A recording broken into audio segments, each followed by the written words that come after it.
Salam alaikum. Nous allons achever notre cours sur la programmation événementielle en Java avec la section 4 qui parle des champs de formulaire. Nous allons voir plusieurs champs. Il y a les listes, les cases à cocher, les boutons radio, les boîtes de dialogue et les menus. Il y a aussi les onglets et les J-listes. Nous allons voir chacun de ces champs de façon détaillée. Nous allons commencer par le premier qui est les listes ou bien la classe JCombo Box.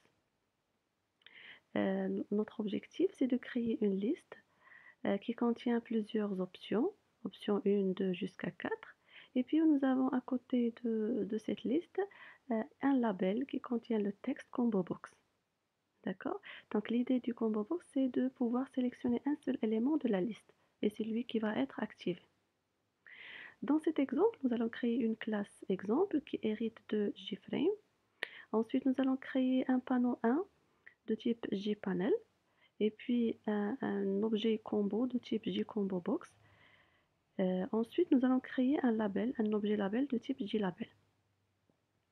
Et ce label est initialisé au texte ComboBox. Voilà qu'on va mettre ici. D'accord? Ça, c'est le label. Celui-là, c'est l'objet combo. Et puis, nous allons mettre le tout dans le panneau 1. Dans le constructeur de la classe, nous allons ajouter un titre à notre frame. Nous allons le nommer Combo Box. Ensuite, nous allons changer ses dimensions horizontales et verticales. Après, nous allons programmer le bouton croix. Après, nous allons placer le frame au centre, bien au milieu de notre écran. Après, nous allons changer la couleur du background du panneau 1 qui va être le blanc. Regardez ici, j'ai un panneau 1 dont la couleur est blanche. Et puis, nous allons changer la couleur d'écriture du texte du combo avec l'instruction combo.setForeground et puis color.blue. Cela veut dire que la couleur du texte du combo va être bleu. Après, nous allons appliquer sur le panneau 1 un gestionnaire de placement de type Border Layout. Et puis, nous allons appliquer l'instruction setPreferred Size New Dimension 100,20, c'est pour donner une dimension préférée à notre combo. D'accord? Elle contient 100 lignes, voilà, et puis 20 colonnes. C'est la hauteur du combo. Ensuite, nous allons maintenant ajouter chacune des options à notre combo avec l'instruction Add Item. Donc, nous allons l'appliquer 4 fois pour ajouter les 4 options.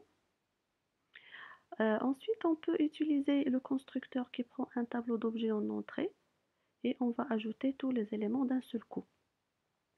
Cela veut dire qu'au lieu d'ajouter chacun des éléments, nous pouvons créer un tableau tab de type tableau de string qui contient toutes les options qu'on souhaite ajouter. Et puis, lors de la création ou bien de l'allocation de la mémoire pour la liste, pour le combo, nous allons donner en paramètre d'entrée le nom du tableau. D'accord? En fait, là, je vous ai donné cette figure pour vous montrer que je vais utiliser un deuxième panneau. Donc, dans cet exercice, je vais utiliser deux panneaux. Le panneau 1 et puis le panneau 2. Donc, je vais ajouter le label et le combo au panneau 2. Et puis, je vais ajouter le panneau 2 au nord du panneau 1 pour avoir l'apparence suivante. D'accord? Donc là, j'ai deux panneaux. Le panneau 2 contient les deux composants. Et ce panneau 2 est ajouté au nord du panneau 1. Et puis, je vais ajouter le panneau 1 au frame. Voilà, donc je vais créer un deuxième panneau, pan 2, de type JPanel. Ensuite, je vais ajouter le label et le combo au panneau 2. Ensuite, je vais ajouter le panneau 2 au nord du panneau 1. Et puis, je vais ajouter le panneau 1 au frame et puis rendre le frame visible. Donc, l'utilisation de plusieurs panneaux, c'est pour avoir une apparence raffinée ou bien un formulaire bien fait. Donc, il vaut mieux utiliser plusieurs panneaux et avoir l'apparence désirée que d'utiliser peu de panneaux et puis l'apparence ne sera pas vraiment satisfaisante. Pour gérer les événements liés aux objets de type liste, nous pouvons utiliser deux interfaces. Il y a l'interface Item Listener et il y a aussi l'interface Action Listener. Donc nous allons voir comment utiliser les deux interfaces. Donc l'interface item listener a la méthode item state changed qui est à redéfinir et elle est appelée lors du changement d'état d'un élément. C'est-à-dire lorsqu'on change l'élément bien l'item sélectionné, cette méthode va être activée. Item state changed. Donc là, nous allons voir comment faire. Donc les bibliothèques qu'on va utiliser vont rester les mêmes. On va ajouter d'autres méthodes, ou bien d'autres interfaces. Il y a item event et puis item listener. Dans la classe exemple qui hérite de JFrame, nous allons garder les mêmes déclarations que tout à l'heure. Et dans l'exemple, nous allons garder le même code. La seule chose qu'on va ajouter, c'est l'écouteur, c'est-à-dire lier un écouteur au composant ou bien à la source d'événements combo. Pour le faire, nous allons ajouter l'instruction suivante, combo.addItemListener new choix, c'est-à-dire l'objet écouteur, c'est une nouvelle classe interne qui s'appelle choix. D'accord? Lorsqu'on va changer l'item sélectionné, c'est la classe choix qui va le capturer. Alors, dans la classe choix qui implémente l'interface item listener, donc comme on l'a dit tout à l'heure, cette interface contient la méthode item state changed.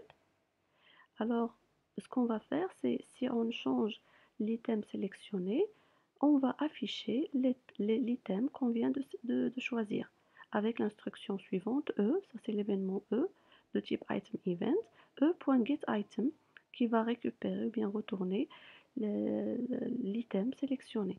Voilà un exemple. Par exemple, si on choisit option 1, ça va afficher événement déclenché sur option 1. Si on change, option 2, 2, 3, etc. Passons maintenant à la deuxième interface Action Listener. Donc l'interface Action Listener permet de récupérer l'option sélectionnée. Donc la chose qu'on va changer, c'est l'interface auquel on va faire appel. Cette fois-ci, c'est Action Listener qui contient la méthode Action Performed.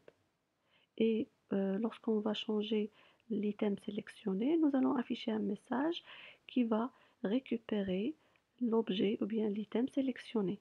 Nous allons le récupérer avec l'instruction suivante combo.getSelectedItem. C'est-à-dire nous allons récupérer l'item sélectionné. D'accord? Et voilà le résultat d'affichage des différents traitements réalisés sur la liste.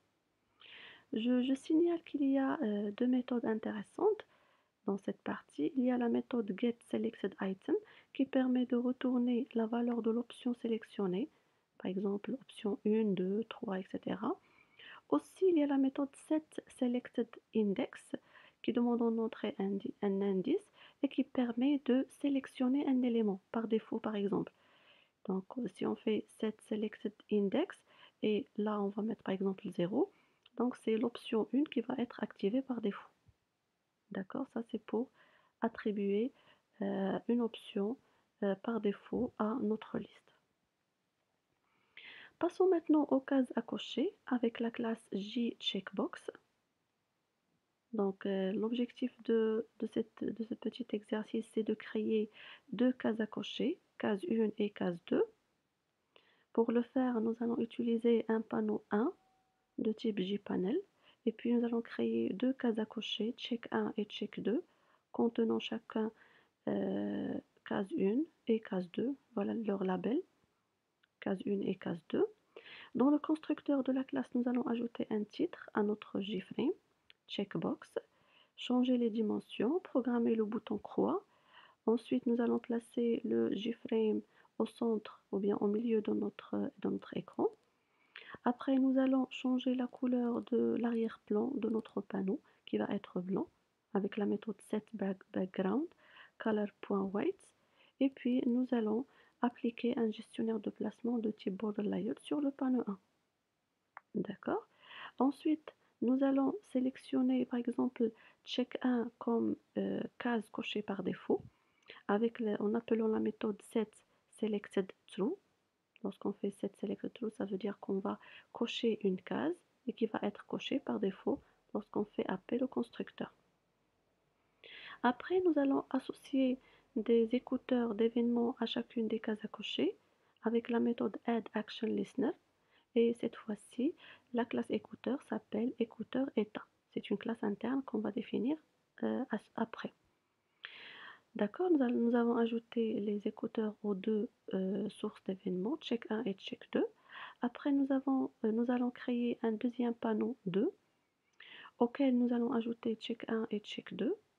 Après, nous allons placer le panneau 2 au nord du panneau 1 et puis ajouter le panneau 1 au frame et puis rendre le frame visible avec la méthode setVisibleTrue. Donc la création de deux panneaux, c'est pour avoir l'apparence suivante.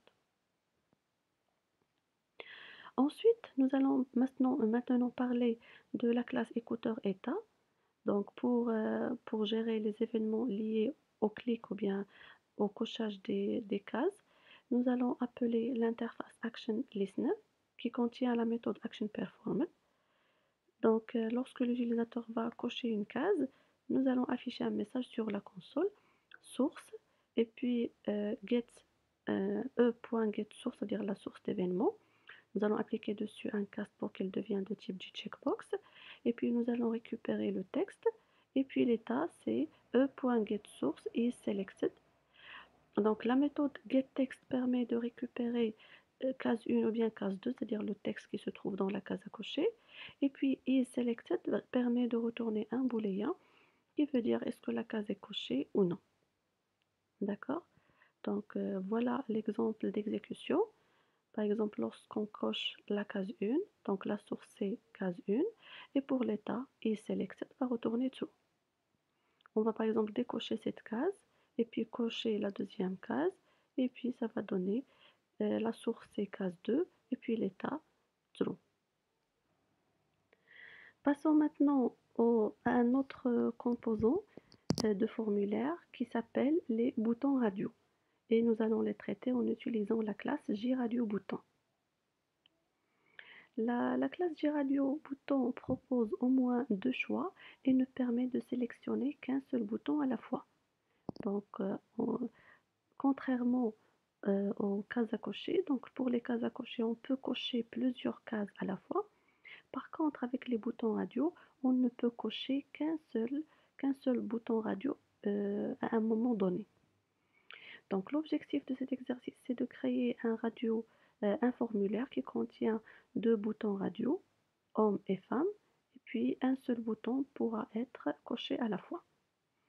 Donc pour le faire, nous allons créer une classe exemple qui hérite de JFrame, puis nous allons créer un panneau 1. Après, nous allons créer deux radios, radio 1 et radio 2, qui sont de type JRadioBouton. Et ils sont, pour le radio 1, c'est homme, et pour le radio 2, on lui a donné l'étiquette femme. Après, nous allons créer un objet groupe de type button group. Cet objet-là, il est très intéressant parce que c'est lui qui va nous aider à pouvoir cocher un seul bouton à la fois. Si on ne met pas groupe, on peut cocher les deux radio-boutons en même temps. D'accord? Donc là, nous allons créer un groupe pour pouvoir ajouter les deux radio-boutons à ce groupe-là. Et puis, cela va nous permettre de cocher un seul bouton à la fois. Alors, dans le constructeur de la classe, nous allons ajouter un titre, changer les dimensions, programmer le bouton croix, placer le frame au milieu de notre écran, changer la couleur du background du pan 1 et puis appliquer le gestionnaire de placement Border Layout sur le même panneau. D'accord? Ensuite, nous allons cocher le radio 1 comme par défaut, c'est-à-dire on va cocher homme par défaut avec la méthode setSelectedTrue. Après, nous allons ajouter des raccourcis clavier à chacun des boutons radio. Par exemple, pour le radio 1, nous allons ajouter H, set mnémonique H. Et pour le radio 2, nous allons ajouter set mnémonique F. Cela veut dire que si on fait Alt H, c'est la case à cocher, pardon, c'est le bouton radio home qui va être activé. Et si on fait Alt F, c'est le bouton femme qui sera activé. D'accord? Ensuite, nous allons ajouter les deux radio-boutons, radio 1 et radio 2 au groupe. Comme ça, nous n'aurons la possibilité de cocher qu'un seul radio-bouton à la fois. Après, nous allons ajouter les écouteurs à nos deux sources d'événements, radio 1 et radio 2. Cette fois-ci, pour l'écouteur d'événements, c'est la classe State Listener. D'accord. Après, nous allons créer un deuxième panneau auquel nous allons ajouter radio 1 et radio 2. Après, nous allons ajouter le panneau 2 au nord du panneau 1. Après, nous allons ajouter le panneau 1 au frame et puis rendre le frame visible. D'accord. Maintenant, nous allons parler plus en détail de la classe interne State Listener qui va implémenter l'interface Action Listener qui à son tour contient la méthode Action Performed. Donc, lorsque l'utilisateur clique ou bien va cocher un bouton, donc il choisit un bouton quelconque, nous allons afficher sur la console quelle est la source de l'événement, bien quel est le bouton qui a été sélectionné, et puis nous allons récupérer son état, c'est-à-dire est-ce qu'il est activé true, sinon il va retourner false. D'accord. Voilà un exemple. Au début, nous allons cocher on, donc voilà la source d'événement, getText, et puis isSelected true. Après, nous allons cocher femme, true, puis homme, état, true.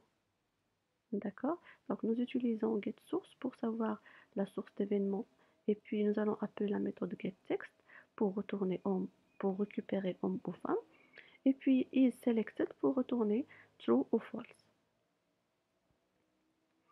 Passons maintenant aux boîtes de dialogue et au menu. Commençons par les boîtes de dialogue. Les dialogues sont des conteneurs de premier niveau, comme les JFrame. Ils ne sont pas contenus dans d'autres cadres. Un dialogue peut être modal ou bien non modal. Modal veut dire que lorsqu'il est actif, toute interaction avec les autres fenêtres sont bloquées.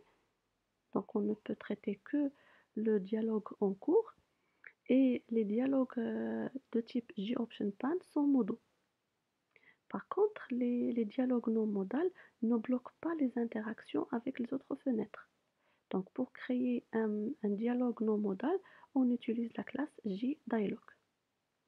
La classe JOptionPan permet de créer des dialogues élémentaires modaux en spécifiant un message, un titre, une icône et un type de message ou un type d'option.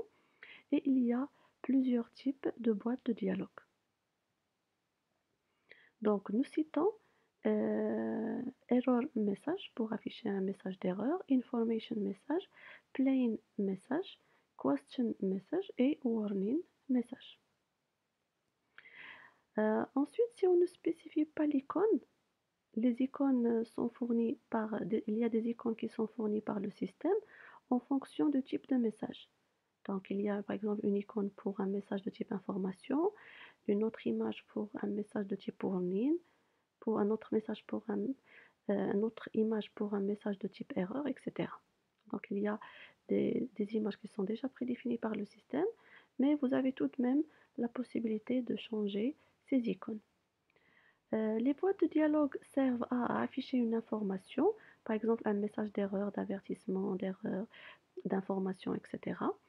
Il y a demander une validation, un refus ou bien une annulation. Ensuite, il y a demander à l'utilisateur de saisir une information dont le système a besoin, etc. Donc, dans cette partie, nous allons voir les types de boîtes de dialogue suivantes. Nous allons voir les boîtes d'information, de confirmation, de saisie et les boîtes de dialogue personnalisées. Donc, nous allons commencer par les boîtes d'information. Pour créer une boîte d'information, nous utilisons la méthode suivante, showMessageDialog. Cette méthode demande les paramètres suivants. Il y a le composant parent, il y a le message, le titre et le type de message. Pour le premier composant ou bien premier paramètre correspond au composant parent.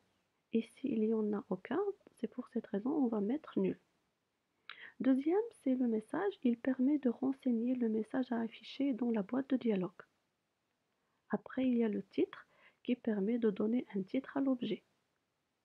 Et puis, il y a le type de message qui permet de savoir s'il s'agit d'un message d'information, de prévention, d'erreurs, etc. La méthode Show Message Dialog est surchargée. Il existe une méthode qui prend deux paramètres au moins, par exemple le titre et le type de message. Il y a aussi une autre version de la méthode Show Message Dialog qui prend, en plus des paramètres précédents, elle prend un paramètre supplémentaire qui est l'icône à ajouter dans notre boîte d'informations. Voilà un exemple dans lequel nous allons créer trois boîtes d'informations. Les voilà. La boîte d'information, première boîte d'information, la deuxième et la troisième. Ensuite, nous allons ranger trois images dans un dossier qui s'appelle images qui se trouve à la racine du projet Eclipse.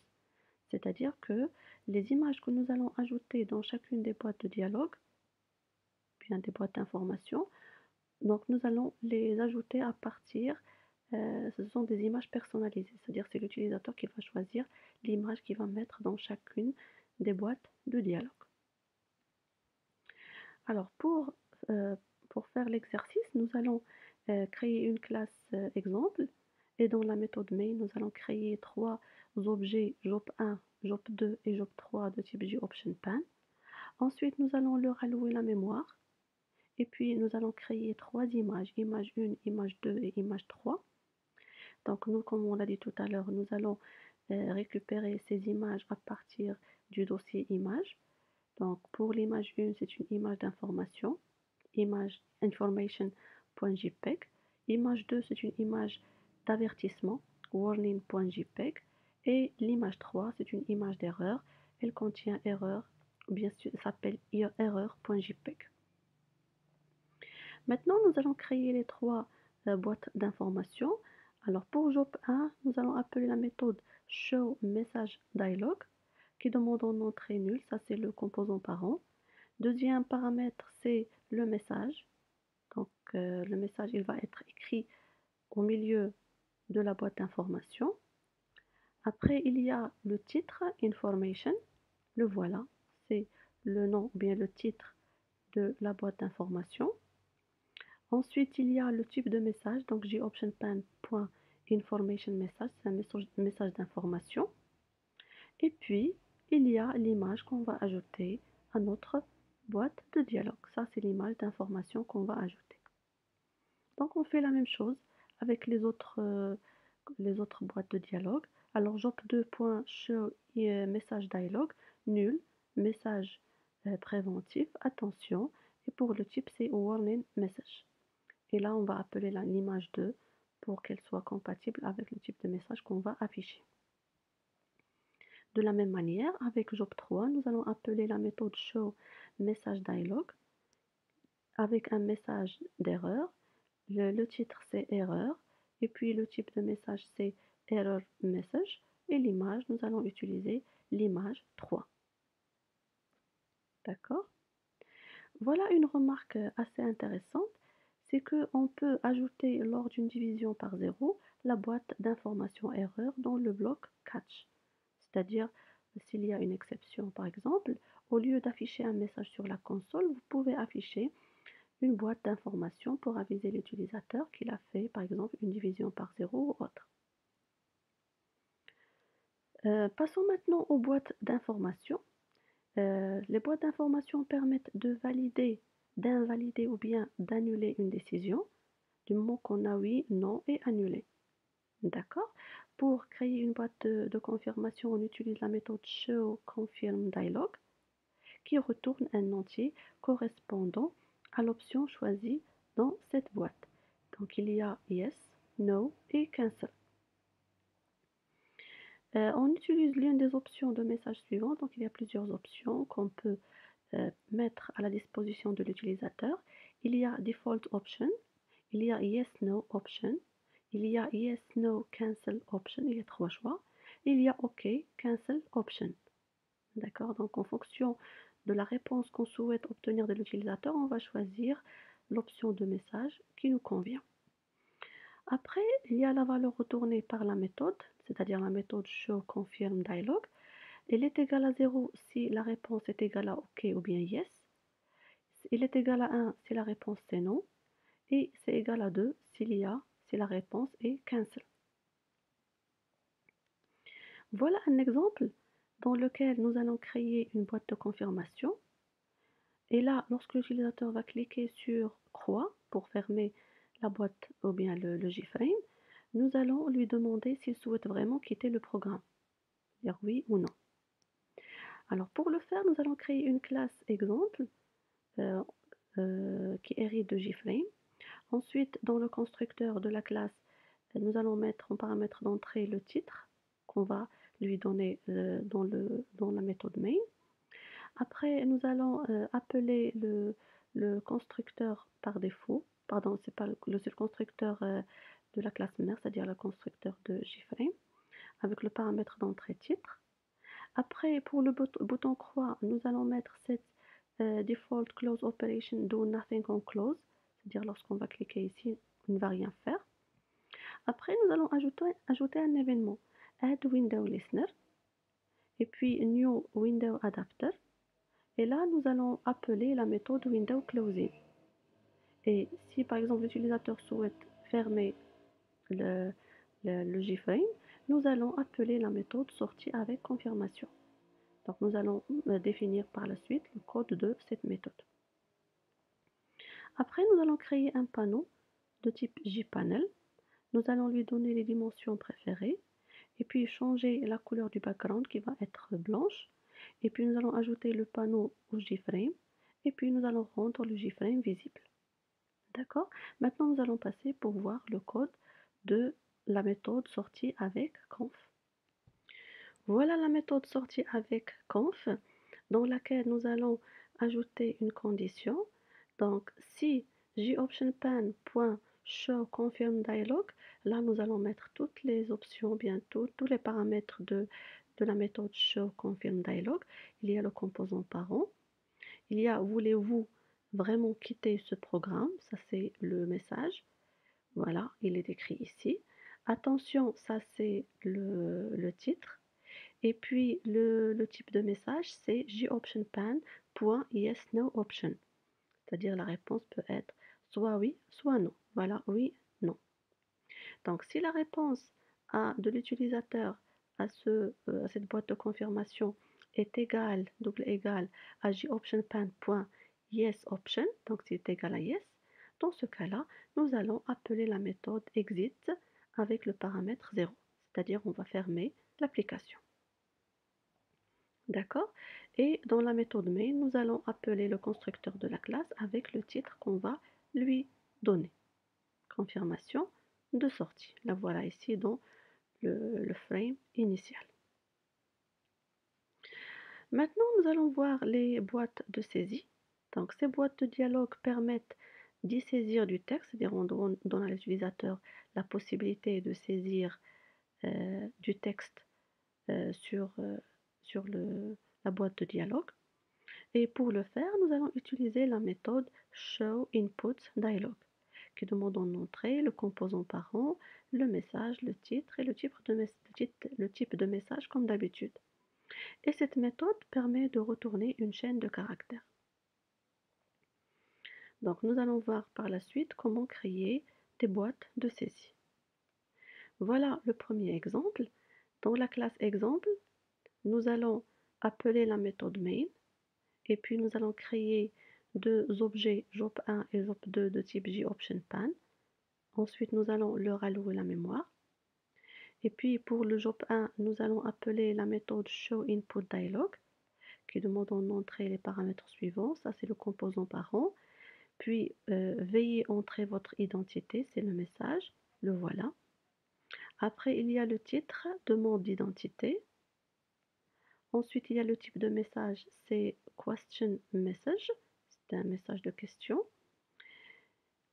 D'accord? Et puis, la réponse à l'utilisateur va être stockée dans la variable nom de type string. Donc, comme on l'a dit tout à l'heure, la valeur de retour est de type chaîne de caractères. Après, dans le JOP2, dans le deuxième boîte de dialogue, nous allons afficher le message suivant. Donc, nous allons appeler la méthode showMessageDialog et puis nous allons mettre le composant parent égal à nul. Votre nom est, c'est le texte qu'on va, ou bien le message qu'on va écrire. Votre nom est, et puis le nom, nous allons récupérer la chaîne nom de la première boîte de dialogue. D'accord? Et là, ça va nous donner votre nom et cours de Java. Et puis, voilà, c'est le titre qu'on va ajouter, c'est identité. Et puis, le type de message, c'est information message, pour nous donner un seul bouton OK. Dans un deuxième exemple, nous allons utiliser une liste ou bien un JCombo box pour mettre un ensemble de choix à l'utilisateur. Donc pour ce faire, nous allons créer une classe exemple et dans la méthode main, nous allons créer un tableau cool de type string qui va contenir l'ensemble des couleurs que l'utilisateur peut choisir. Ensuite, nous allons créer deux objets JOP1 et JOP2 de type JOptionPan. Ensuite, dans le JOP1, nous allons afficher un message. Nous allons appeler avec la méthode showInputDialog. Le composant parent, c'est nul. Puis, pour le message, c'est veuillez indiquer votre couleur préférée. Ensuite, pour le titre, c'est demander la couleur préférée. Pour le type de message, c'est une question. Et puis, nous allons ajouter la source de données qu'on va mettre dans la liste, c'est cool, c'est le tableau cool. Et puis, nous allons préciser ou bien choisir une couleur qui va être cochée ou bien sélectionnée par défaut. Dans cet exemple, nous allons choisir la couleur qui se trouve à l'indice 2, c'est-à-dire la couleur verte. D'accord? Donc, la méthode permet de retourner un objet de type combo. C'est pour cette raison qu'il faut faire un cast pour qu'il soit de type string. Et de cette manière, nous allons le stocker dans la variable nom de type string. Ensuite, pour afficher la couleur choisie par l'utilisateur, nous allons appeler ou bien utiliser la boîte de dialogue JOP2, .showMessageDialog. Premier paramètre, c'est nul. Pour le message votre couleur préférée est plus non, c'est-à-dire nous allons ajouter la couleur choisie par l'utilisateur, bleu par exemple. Et puis couleur préférée, ça c'est le titre de la boîte. Et puis le type de message, c'est information message. Maintenant, nous allons passer pour parler des boîtes de dialogue personnalisées. Donc les boîtes de dialogue héritent de la classe JDialog. Dans cet exemple, nous allons voir comment créer un frame qui contient un bouton. Et si on clique sur le bouton, nous allons ouvrir une boîte de dialogue, une nouvelle boîte de dialogue.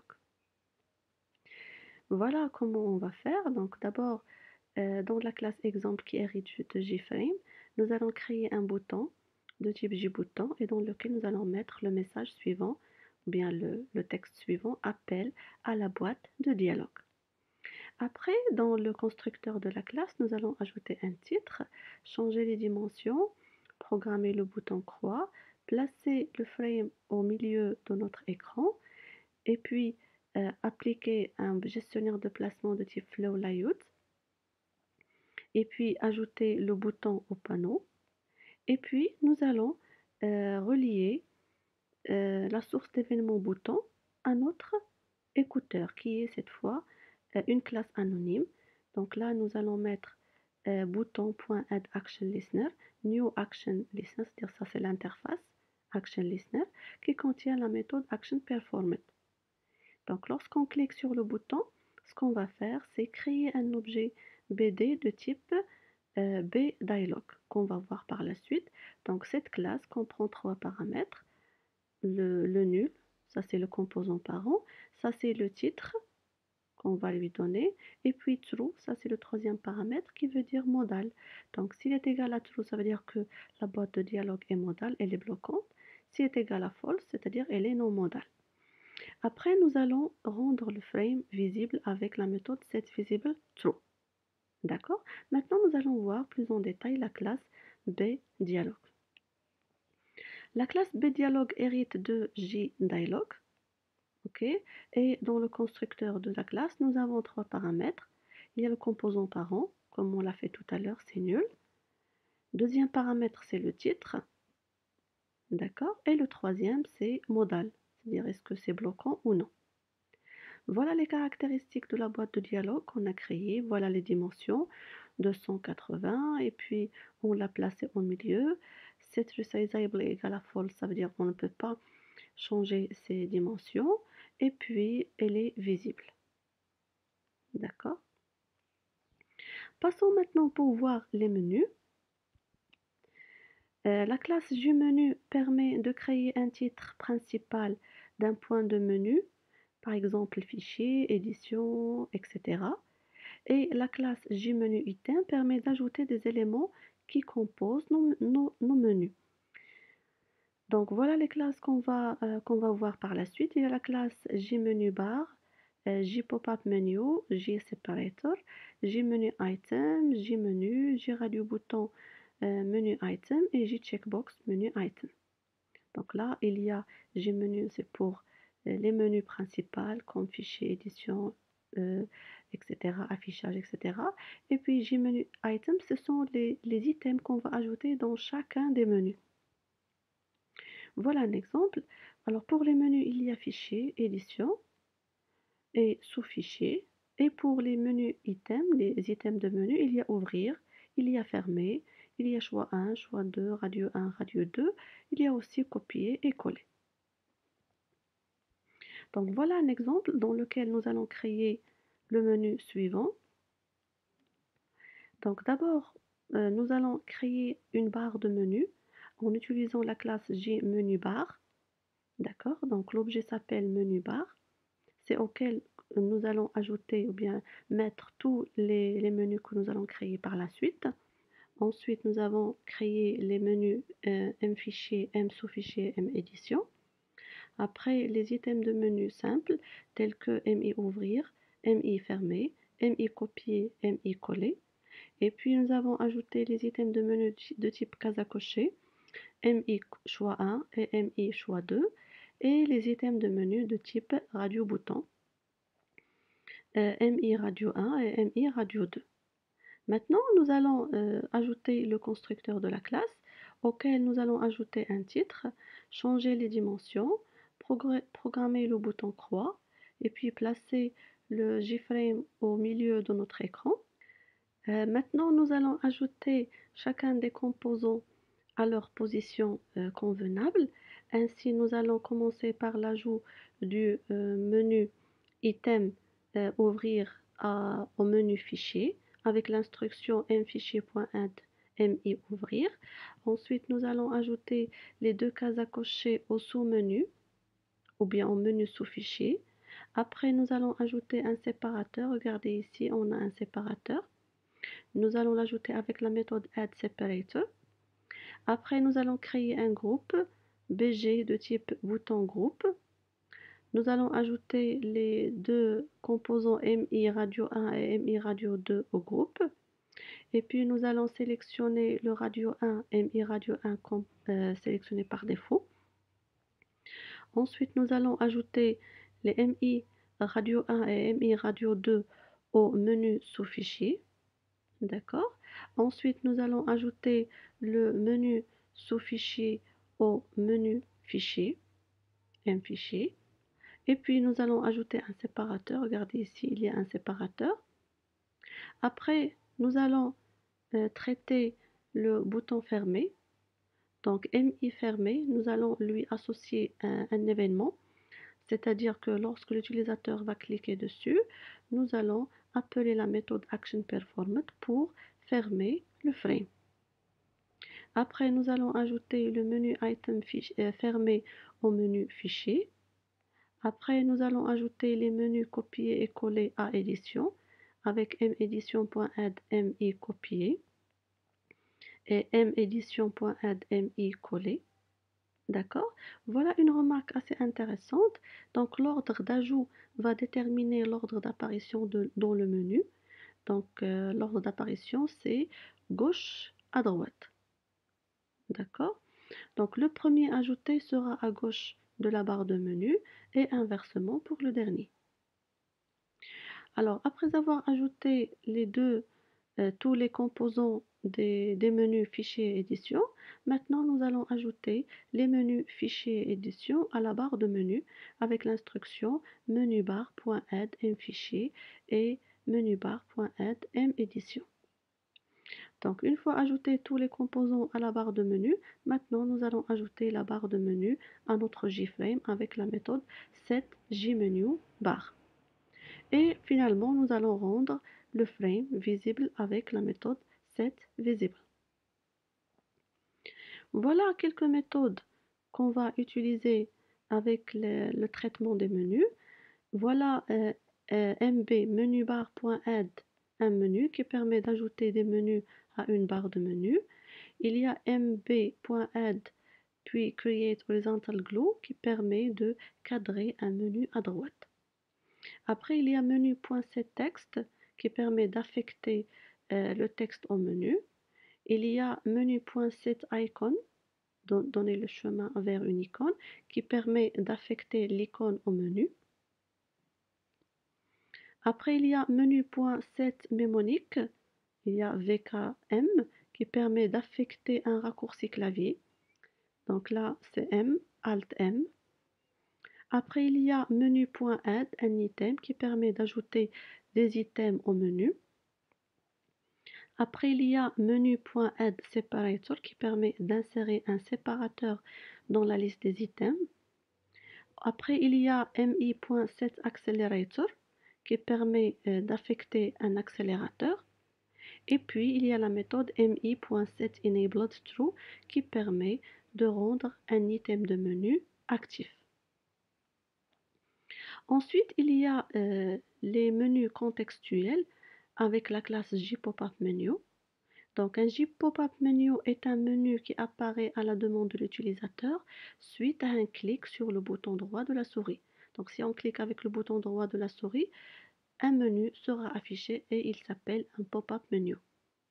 Dans cet exemple, il y a un menu qui contient gauche avec une image, droit, haut, bas, et puis il y a un séparateur et les propriétés. Donc, dans ce qui suit, il y a le code correspondant. Donc, je ne vais pas entrer dans les détails, mais vous pouvez le lire à tête reposée pour voir comment ça se passe. Nous allons passer maintenant aux onglets en utilisant la classe JTabbedPan. Le JTabbedPan est un conteneur qui contient d'autres conteneurs. La navigation entre ces différents conteneurs se fait par des onglets. Voilà, onglet 1, onglet 2, onglet 3, etc. Et les onglets de navigation peuvent être positionnés à gauche, en haut, à droite ou en bas. Donc on peut choisir l'emplacement où on va mettre les onglets. Donc un onglet est d'habitude est un JComponent et en général on utilise la classe JPanel pour créer les onglets. Voilà la hiérarchie de la classe JTabbedPan. Donc JTabbedPan hérite de la classe Component. Il y a plusieurs autres classes qui peuvent être utiles. Voilà les méthodes d'ajout et de retrait d'onglets. Il y a la méthode add qui a été surchargée plusieurs fois. Il y a add component qui permet d'ajouter un nouveau composant en tant qu'onglet. Ensuite, il y a component add component C et index qui permet d'ajouter un nouvel onglet mais à la position index. Après, il y a component C et object contrainte qui permet d'ajouter un nouveau composant en tant qu'onglet. Et avec une contrainte, cette contrainte, elle peut être soit une image ou bien une icône ou bien une chaîne de caractères qui va être utilisée comme un titre. Après, il y a add component C, object contrainte et index. Donc, c'est la même chose que tout à l'heure. La seule différence, c'est que là, on précise l'endroit où on souhaite ajouter l'onglet. Après, il y a le add avec une chaîne de caractères et le composant. Donc là, c'est le titre. La première chaîne sert de titre. Et puis ça, c'est l'onglet qu'on souhaite ajouter. Après, il y a la méthode add_tab qui a été elle aussi surchargée plusieurs fois. Cette fois, elle demande un titre et un composant. Donc, elle permet d'ajouter un composant en tant qu'onglet ayant pour titre titre. Ensuite, il y a add tab avec titre icon et component qui permet d'ajouter un composant en tant qu'onglet ayant un titre et ayant une icône. Après, il y a string titre, icône, component C et type de type string. Donc, elle permet d'ajouter un nouveau composant en tant qu'onglet ayant pour titre titre et il a aussi une icône et il a un conseil type. Il y a aussi la méthode insertTab qui permet d'insérer un composant qui a un titre, une icône, qui a un conseil et qui a, là on précise aussi l'indice, bien la position dans laquelle on va ajouter l'onglet. Après, il y a la méthode remove qui demande en entrée le composant, bien l'onglet qu'on souhaite supprimer. Il y a aussi remove qui demande l'indice ou bien l'indice de l'onglet qu'on souhaite supprimer. Il y a remove tab qui permet d'enlever l'onglet qui se trouve à l'indice index. Et puis remove all qui permet de supprimer tous les onglets. Voilà ensuite quelques méthodes de configuration de JTabPan. Il y a la méthode setTabPlacement int p. Alors cette méthode permet de positionner ou bien de choisir la position de placement des onglets qui peut être le top, bien en haut, bottom en bas, left et right. Il y a la méthode getTabPlacement qui permet de retourner la valeur de placement des onglets. Après, il y a setTabLayoutPolicy qui demande un entier en entrée, qui permet de positionner la stratégie adoptée par le JTabPan lorsque les onglets ne tiennent plus sur une seule ligne. Et puis getTabLayoutPolicy qui permet de retourner la stratégie précédente. Ensuite, il y a des méthodes de sélection d'un panneau de JTabPan. Il y a la méthode setSelectedIndex qui demande en entrée un entier et qui permet de sélectionner le panneau qui se trouve à l'indice I. Après, il y a getSelectedIndex qui permet de retourner l'indice du panneau sélectionné et getTabCount qui permet de retourner le nombre d'onglets qu'on a dans notre application. Voilà un exemple dans lequel nous allons créer un frame qui contient 3 onglets. D'accord, onglet 1, onglet 2 et onglet 3. Dans le premier onglet, nous avons un label, nom de l'utilisateur, une zone de saisie Java, et puis un autre label mot de passe, et puis un JPassword field pour saisir le mot de passe. D'accord. Alors, dans la classe exemple qui hérite de JFrame, nous allons créer un objet TabedPan de type JTabedPan, et puis nous allons créer 3 panneaux, le premier, le deuxième, le troisième pour les 3 onglets. Dans la classe exemple, nous allons ajouter un titre, changer les dimensions, appliquer une couleur gris de background. Et puis nous allons créer un panneau central ou bien qui va grouper tous les autres panneaux, c'est top pan. Et puis nous allons appliquer sur le top pan un gestionnaire de placement de type border layout. Et puis nous allons ajouter le top pan à notre JFrame. Maintenant, nous allons créer 3 pages. Create page 1 pour le premier onglet, deuxième onglet et le troisième onglet. Après, nous allons associer les panneaux à chacun des onglets de notre TabedPan. Donc, nous allons allouer la mémoire à notre objet TabedPan et puis nous allons ajouter les différents onglets à notre objet TabedPan avec la méthode addTab. Le premier paramètre, c'est le nom, ou bien string, c'est le nom qu'on va donner à notre onglet. Et puis ça, c'est le composant qu'on va lui donner. Ça, c'est le panneau 1, panneau 2 et panneau 3. Ensuite, nous allons ajouter le TabedPan. Nous allons l'ajouter au centre du panneau top pan, c'est-à-dire le panneau central. Maintenant, nous allons passer pour voir le code de la méthode create page 1. C'est la page ou bien le contenu du premier onglet. Donc, nous allons lui allouer la mémoire. Puis, nous allons ajouter les différents composants. Nous allons ajouter lNom pour le label qui contient nom de l'utilisateur. Nous allons appeler la méthode setBounds pour le mettre dans la position 10 et 15. Et la largeur c'est 150 et la hauteur c'est 20. et puis nous allons l'ajouter au panneau 1.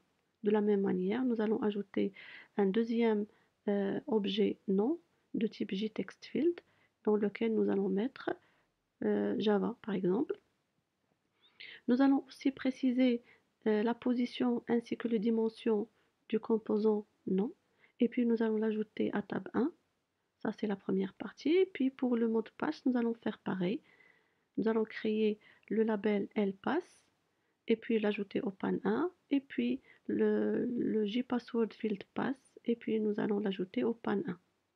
D'accord? Maintenant nous avons ajouté tous les composants au panneau 1 qui se trouve à l'onglet 1. Et de la même manière, nous allons ajouter le panneau 2. Donc le panneau 2 est vide, c'est la même chose que le 3, tous les deux sont vides. Donc tout ce qu'on va faire, c'est leur allouer la mémoire avec new jpanel. Après, dans le main, nous allons créer un objet cadre de la classe exemple et puis rendre le cadre visible. Maintenant, nous allons passer à la dernière partie qui parle des JList. Alors, un JList est un composant qui permet d'affichage ou bien d'afficher une liste d'éléments.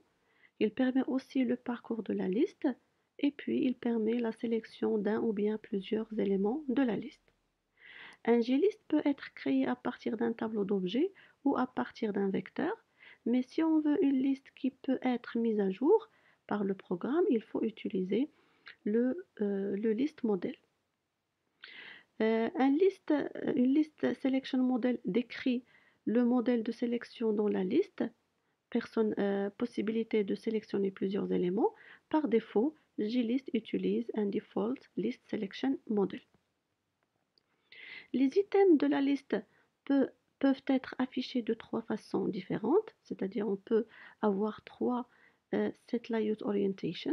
Donc il y a horizontal wrap, vertical wrap et vertical. Donc voilà la figure qui représente l'orientation horizontal wrap. Donc là, on va lire les éléments de manière horizontale, c'est-à-dire on va commencer par Arlo, Cosmo, Elmo, Hugo, etc. Donc là, pour le nombre de lignes qu'on va mettre dans notre liste, va être précisé avec la méthode setVisibleRowCount, c'est-à-dire c'est l'utilisateur qui va choisir ou bien spécifier le nombre de lignes et c'est au programme qui va déterminer le nombre de colonnes qu'il va utiliser. De la même manière pour vertical wrap, donc là on va lire les éléments de manière verticale, Arlo, Cosmo, Elmo, Hugo, etc. Donc là aussi, on va utiliser la méthode setVisibleRowCount, c'est-à-dire pour préciser combien de lignes vont être visibles et c'est le système qui va calculer le nombre de colonnes correspondant. Et la dernière représentation, c'est vertical.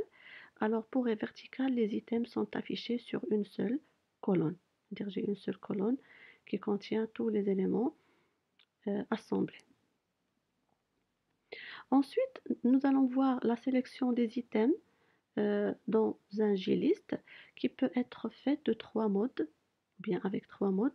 Il y a Single Selection qui permet de sélectionner un seul item. Par exemple, je peux sélectionner un seul élément. Il y a Single Interval Selection qui permet de sélectionner plusieurs items, mais ils doivent être contigus l'un à côté de l'autre. Et le troisième, c'est Multiple Interval Selection qui permet de sélectionner plusieurs items sur plusieurs intervalles. Voilà, 1, 2, ça c'est, il n'est pas sélectionné, puis je vais sélectionner un autre intervalle. Donc voilà la hiérarchie de la classe JList. Voilà un exemple, ou bien nous allons voir deux exemples. Pour le premier exemple, nous allons créer la liste suivante qui contient un JList, voilà, qui contient les jours de la semaine, lundi, mardi, etc. Et puis à gauche, j'ai un JLabel qui contient la phrase le jour sélectionné est, et en fonction du jour sélectionné par l'utilisateur, je vais avoir le jour de la semaine correspondant. D'accord? Alors pour les éléments de la liste, ils vont être lus à partir d'un tableau. Donc nous allons voir ensemble comment faire cet exemple. Donc voilà la classe exemple qui hérite de JFrame et qui va implémenter l'interface List Selection Listener parce que nous allons utiliser une interface pour écouter les événements, bien l'élément qui a été sélectionné par l'utilisateur. Après, nous allons créer un objet liste de type JList et un label de type JLabel. Dans le constructeur de la classe exemple, nous allons créer un tableau choix de string qui contient les jours de la semaine. Et puis, nous allons ajouter un titre JList à notre JFrame. Et puis, nous allons préciser les dimensions ainsi que la localisation de notre frame. Après, nous allons appeler le constructeur de la classe JList avec l'objet list. Nous allons lui allouer la mémoire et puis nous allons mettre le tableau choix comme paramètre d'entrée du constructeur. Comme ça, les éléments de la liste vont être initialisés par les jours de la semaine. Après, nous allons associer un écouteur à notre source d'information, bien source d'événements list. Nous allons utiliser la méthode add list selection listener et l'écouteur CD, c'est-à-dire la classe JFrame. Et puis nous allons ajouter le label à l'ouest de notre JFrame, donc borderlayout.ouest, et nous allons ajouter la liste à l'est de notre JFrame avec borderlayout.east. D'accord? Parce que le gestionnaire de placement par défaut de JFrame, c'est borderlayout. Donc on peut l'utiliser carrément sans avoir besoin de préciser le gestionnaire de placement à utiliser. D'accord? Après, nous allons programmer le bouton croix et puis nous allons rendre le frame visible avec la méthode setVisibleTrue. Après, nous allons passer à la méthode valueChanged qui se trouve dans l'interface list selection listener. Alors cette méthode, elle va être activée à chaque fois qu'on va changer l'élément sélectionné dans la JList.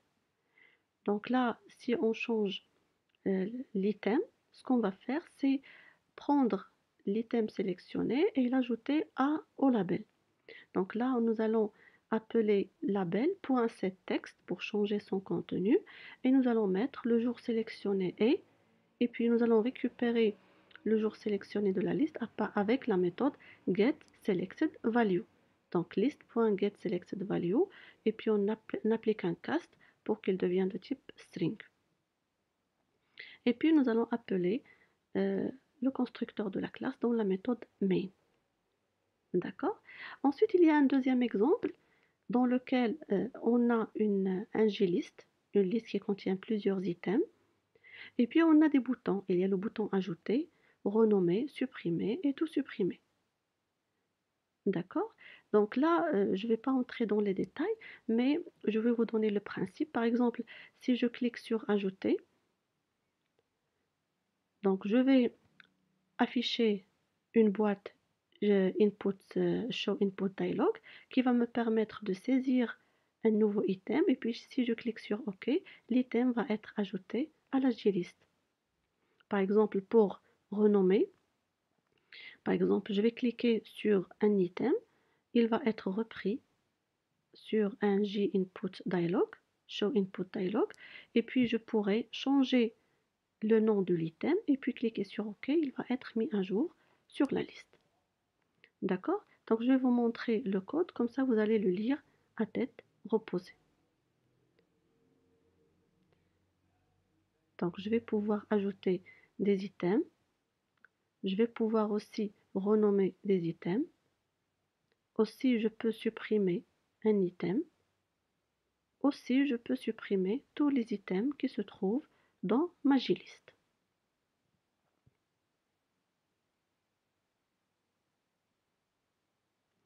Voilà quelques méthodes utiles lorsque vous traitez les JList.